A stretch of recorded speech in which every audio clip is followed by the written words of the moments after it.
This is FOCO, or fake homecoming. In the last weekend of every September, Western students flood Brothdale Avenue in the thousands. It starts in the early morning in student housing, and then it disperses out to the city at night. Last year, it was 11,000 people. This is HOCO, or real homecoming, that takes place in October. Now, if this photo was a video, it would still be just as quiet. So how can this be the fake homecoming if this is the real one? Well, FOCO only came about in 2016, and before that, Western just had homecoming. A homecoming is a chance for alumni to come home to their former school and celebrate their school spirit. Western has been having homecoming as early as the 1950s. Our homecoming is characterized by our big football game and all the programming that Western has built around it. It's just that for many people, the reputation for homecoming has become the reputation for HOCO. Less about the football game and its sanctioned programming, and more about the Brothdale Party and its unsanctioned activities. Fast forward to 2015. At this point, Western's official HOCO programming takes place on the same weekend as the unofficial Brothdale Party. That weekend, 8,000 to 10,000 people swarmed Brothdale.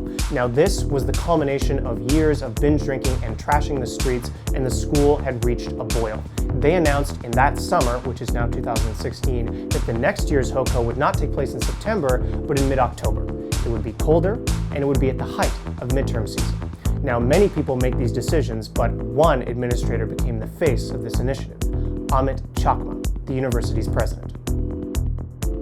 In the press release, Chakma said he was speaking as Western's president and as a parent.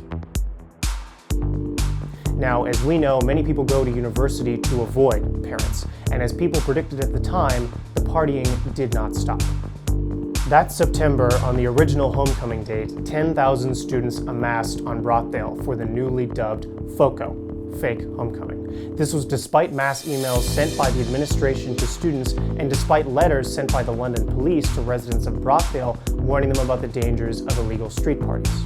At this point in time, it was clear that the homecoming legacy had been split in two. There was the new date with the sanctioned official football game and its programming, and the old date with the unsanctioned, unofficial street gathering.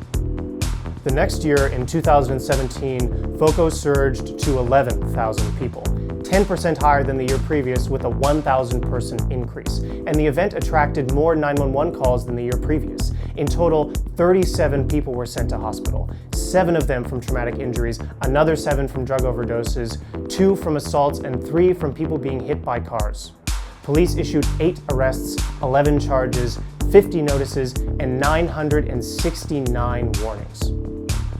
Chakma was already the face of what students felt they were rebelling against, but after that year's festivities, he became more forceful than ever before, and he defended the date switch on the CBC. But they will understand a bit better why they are with us. They're at Western not to party, they're at Western to study. While the president believes that homecoming is not a student event, FOCO's popularity over the past years has made clear that students feel otherwise.